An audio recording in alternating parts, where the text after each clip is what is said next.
আচ্ছা, কাঁকড়া কি করে কাটতে হয় একবার দেখাও তো। এই যে এটা চলছে, এরকম করে টিপতে হয়, টিপে এরকম ধরে নিতে হয়, ধরে নিয়ে এই যে এই এরকম করে পাখনা করলে কেটে দিলেই হয়ে যাবে। এইটা হচ্ছে আসল,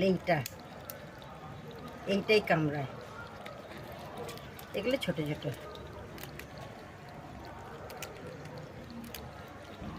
এই যে এটা মেয়ে ক্যাংরা, পেটটা চওড়া। এই দেখো, এটা মেয়ে ক্যাংরা, এটা ফেলে দিতে হয়। এইটাই হাতুড়ি দিয়ে এই যে এই নোড়াটা দিয়ে এটা